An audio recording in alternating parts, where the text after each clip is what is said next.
हम आज की इस वीडियो में सिद्ध करने वाले हैं कि लिमिट जब थीटा का मान अग्रसित कर रहा है शून्य की ओर, साइन थीटा बट्टा थीटा इसका मान किसके बराबर होता है? 1 के बराबर। तो यह सिद्ध करने के लिए चलिए यहां पर एक ज्यामितीय या त्रिकोणमितीय रचना देखते हैं। तो इस प्रकार की यह रचना हम देख सकते हैं और यह जो वृत्त है इसकी त्रिज्या 1 इकाई है, तो इसे हम इकाई वृत्त कहते हैं। यह हमारा क्या हो गया? इकाई वृत्त। तो अब यदि मैं इस रेखाखंड की लंबाई ज्ञात करना चाहता हूं तो वह किसके बराबर होगी? यह जो त्रिज्या वृत्त को जिस बिंदु पर प्रतिच्छेद या काट रही है उस बिंदु के y निर्देशांक के बराबर यह लंबाई आने वाली है। तो यह y निर्देशांक किसके बराबर आएगा, अर्थात इसकी लंबाई किसके बराबर आएगी? हम त्रिकोणमितीय फलनों की इकाई वृत्त परिभाषा के अनुसार यह कह सकते हैं कि यह जो लंबाई है यह साइन थीटा के बराबर आ जाएगी। और यदि हम यह चाहते हैं कि जब थीटा का मान चौथे चतुर्थांश में हो तब भी यह काम करे, तब हमें सुनिश्चित करना होगा कि हम इसका निरपेक्ष मान अर्थात एब्सोल्यूट वैल्यू ले रहे हैं। तो अब देखिए, यदि मैं इस रेखाखंड की लंबाई की बात करूं तो क्या मैं इसे एक त्रिकोणमितीय फलन के रूप में व्यक्त कर सकता हूं? चलिए देखते हैं। यदि हम यहां से टेन थीटा का मान ज्ञात करें तो वह किसके बराबर आएगा? विपरीत भुजा बट्टा आसन्न भुजा। विपरीत भुजा बट्टा आसन्न भुजा। अब देखिए, यदि हम इस वाले त्रिभुज में देखते हैं, देखिए ये वाला जो त्रिभुज है इसमें यह कोण रेडियन में है जो कि थीटा के बराबर है, और विपरीत भुजा हमारी ये वाली भुजा आ जाने वाली है। तो यह हमारी विपरीत भुजा हो गई है, और जो आसन्न भुजा है वो हमारी ये वाली भुजा है जो कि इस वृत्त की त्रिज्या भी है, जिसकी लंबाई 1 इकाई है। तो यह हमारी आसन्न भुजा हो गई। और अंग्रेजी में विपरीत भुजा को हम अपोजिट साइड और आसन्न भुजा को हम एडजेसेंट साइड कहते हैं। तो जो आसन्न भुजा अर्थात एडजेसेंट साइड है उसका मान 1 इकाई है, अर्थात विपरीत भुजा का मान किसके बराबर आ जाएगा? यहां से हम कह सकते हैं विपरीत भुजा का मान टेन थीटा के बराबर आ जाएगा। और मैं ये चाहता हूं कि समस्त जो चीजें जिनकी हम बात कर रहे हैं वो पहले चतुर्थांश, चौथे चतुर्थांश सभी में कार्य करें। तो यहां पर मैं क्या करूंगा, इस tan थीटा का निरपेक्ष मान अर्थात एब्सोल्यूट वैल्यू ले लूंगा, क्योंकि यहां पर हम सिद्ध करना चाह रहे हैं। अब मैं कुछ त्रिभुजों और उनके संगत उनके क्षेत्रफलों की बात करने वाला हूं। तो मैं क्या चाहता हूं कि यह जो पाई भाग है इसमें किसी तरह एक त्रिभुज बनाऊं। तो यह त्रिभुज बनाने के लिए मैंने क्या किया, इन दोनों बिंदुओं को इस प्रकार से मिला लिया।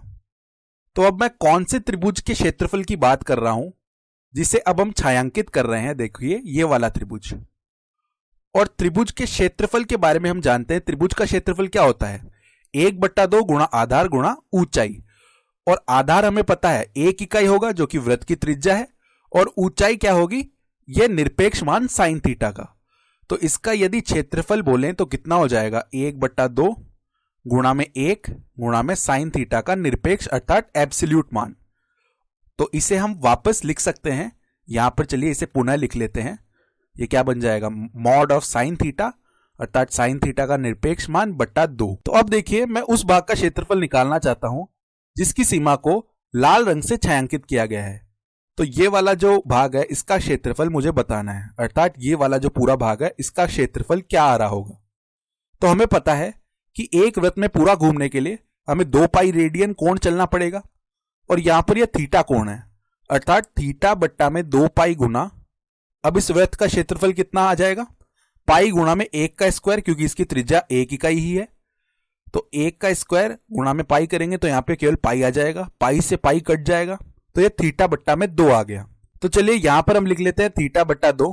और चूंकि यह भी हम ध्यान रख रहे हैं कि थीटा का मान चौथे चतुर्थांश में भी हो सकता है, तो हमें यहां पर थीटा का निरपेक्ष मान लिखना पड़ेगा। अब इसी प्रकार यदि हम बड़े वाले त्रिभुज का क्षेत्रफल निकालना चाहते हैं, यानी देखिए यह वाला त्रिभुज जिसको अब हम छायांकित कर रहे हैं, ये वाला जो त्रिभुज आ रहा है इसका क्षेत्रफल हम बताना चाहते हैं, तो इसके लिए जो ऊंचाई है वह कितनी होगी?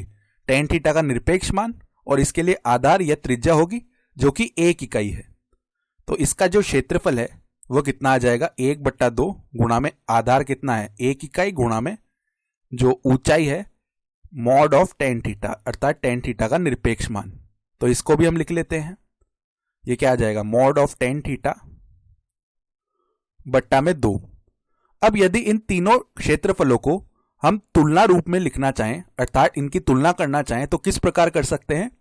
जो हमने सबसे पहले क्षेत्रफल निकाला था उसमें हमने ये वाला क्षेत्रफल जोड़ा है, देखिए ये वाला क्षेत्रफल, तब जाके हमारे पास थीटा का निरपेक्ष मान बट्टा 2 ये वाला क्षेत्रफल आया। इसका अर्थ क्या है कि जो पहला क्षेत्रफल था ये कम या बराबर है किसके? मॉड थीटा बट्टा 2। इसी प्रकार ये जो दूसरा क्षेत्रफल था ये तीसरे क्षेत्रफल से छोटा या बराबर होगा, क्योंकि ये जो हमने तीसरा क्षेत्रफल ज्ञात किया था ये सबसे बड़ा त्रिभुज हमें दिख रहा है, तो हम इस प्रकार इनकी तुलना कर सकते हैं।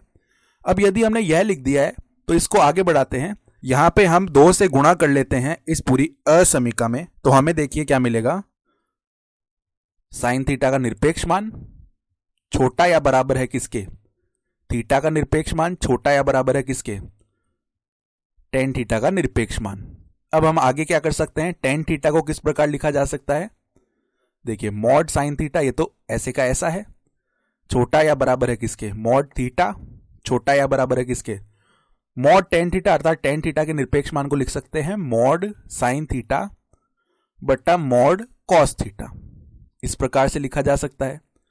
अब हम इस असमीका में किसी भी धनात्मक मान से भाग कर सकते हैं, तो मॉड साइन थीटा एक धनात्मक मान आएगा, और जब हम भाग करेंगे तो इस असमीका के चिन्ह में कोई भी परिवर्तन नहीं होगा, क्योंकि धनात्मक मान से भाग कर रहे हैं। तो हमें क्या मिल जाएगा? यदि यहां पर हम भाग लगा रहे हैं मॉड साइन थीटा का, यहां पर भी हम भाग लगा देंगे मॉड साइन थीटा का, और यहां पर भी हमने भाग लगा दिया मॉड साइन थीटा का, तब हमें क्या मिलेगा? देखिए मॉड साइन थीटा बट्टा मॉड साइन थीटा, ये तो आपस में कट के एक बन गया। इसका अर्थ क्या है? इसको आगे बढ़ा लेते हैं हम। एक छोटा या बराबर है किसके? यहां पर हमें क्या मिला? मॉड थीटा बट्टा में मॉड साइन थीटा, छोटा या बराबर है किसके? यहां पर मॉड साइन थीटा से मॉड साइन थीटा कट गया, तो हमें क्या मिलेगा? एक बट्टा में मॉड कॉस थीटा। तो चलिए अब हम इस असमीका के प्रत्येक पद का व्युत्क्रम अर्थात रेसिप्रोकल ले लेते हैं। तो यहां पर देखिए एक का जो व्युत्क्रम है वह एक ही बनेगा, और जब हम व्युत्क्रम लेंगे तो असमीका का चिन्ह जो है वह विपरीत हो जाएगा। तो यहां पर क्या है? ये ग्रेटर देन और इक्वल टू हो जाएगा साइन थीटा का निरपेक्ष मान बट्टा थीटा का निरपेक्ष मान, और यहां पर भी चिन्ह विपरीत हो गया, तो मॉड ऑफ कॉस थीटा अर्थात कॉस थीटा का निरपेक्ष मान। अब देखिए हम केवल प्रथम चतुर्थांश और चौथे चतुर्थांश की बात कर रहे हैं, अर्थात थीटा का मान इस तरफ से आके अर्थात प्रथम चतुर्थांश से शून्य की ओर आ सकता है, या फिर ऐसा चौथे चतुर्थांश से होगा। तो इस स्थिति में क्या हुआ? यदि हम प्रथम चतुर्थांश की बात कर रहे होंगे तो थीटा भी धनात्मक होगा और साइन थीटा भी धनात्मक होगा, और चौथे चतुर्थांश की बात कर रहे होंगे तो थीटा भी ऋणात्मक होगा और साइन थीटा भी ऋणात्मक होगा। इसका अर्थ क्या हुआ कि या तो साइन थीटा या थीटा दोनों धनात्मक है, या साइन थीटा और थीटा दोनों ही ऋणात्मक है। तो इस स्थिति में यहां पर हम ये जो निरपेक्ष मान है अर्थात ये जो मॉड के चिन्ह है ये हटा सकते हैं, क्योंकि इसका मान साइन थीटा बट्टा थीटा ही आएगा, या तो ये दोनों धनात्मक है या दोनों ही ऋणात्मक है। तो यहां पर ये मॉड का चिन्ह हम हटा सकते हैं। इसी प्रकार देखिए भले हम पहले चतुर्थांश से आ रहे हैं या चौथे चतुर्थांश से आ रहे हैं, थीटा के संगत जो x निर्देशांक है, देखिए ये x निर्देशांक ही तो होगा, ये वाला जो रेखाखंड आ रहा है त्रिज्या का मान ये x निर्देशांक ही होगा, तो x निर्देशांक का मान धनात्मक ही है, ऋणात्मक तो है नहीं। और x निर्देशांक ही क्या बताएगा? हमारा cos थीटा का मान बताएगा, तो cos थीटा यहां पर धनात्मक ही है, तो यहां पर भी हम ये मॉड हटा सकते हैं, तो हमें यह मिल गया। अब हमारा काम बहुत ही आसान हो गया है, तो मैं आपको कहूंगा कि आप एक बार इस वीडियो को पॉज कीजिए, क्योंकि हम लगभग हमारा काम कर चुके हैं। हम यहां पर देख सकते हैं हमने 3 प्रकार के फलन बना लिए हैं। पहला फलन एफ थीटा बराबर 1, दूसरा फलन जी थीटा बराबर साइन थीटा बट्टा थीटा, और तीसरा फलन एच थीटा बराबर कॉस थीटा। तो यदि हम जिस अंतराल की बात कर रहे थे थीटा के लिए, जो कि -π/2 से π/2 के बीच में है, अर्थात थीटा का मान -π/2 से π/2 के बीच होगा, और इस अंतराल में थीटा के किसी भी मान के लिए यह असमीका सत्य होगी। हम क्या कह सकते हैं कि ये जो एक है ये इस अंतराल में परिभाषित है, साइन थीटा बट्टा थीटा भी इस अंतराल में परिभाषित है, केवल थीटा बराबर 0 को छोड़कर। किंतु क्योंकि हम दूसरे सभी बिंदुओं पर इसे परिभाषित कर पा रहे हैं, तब हम यहां पर स्क्वीज प्रमेय या सैंडविच प्रमेय से यह कह सकते हैं कि यदि यहां पर हम सीमा लगा दे, सीमा थीटा जब अग्रसित कर रहा है शून्य की तरफ 1, ये बड़ा या बराबर होगा किसके, लिमिट थीटा जब अग्रसित कर रहा है शून्य की तरफ साइन थीटा बट्टा थीटा, ये बड़ा या बराबर है किसके, लिमिट थीटा जब अग्रसित कर रहा है शून्य की तरफ कॉस थीटा के।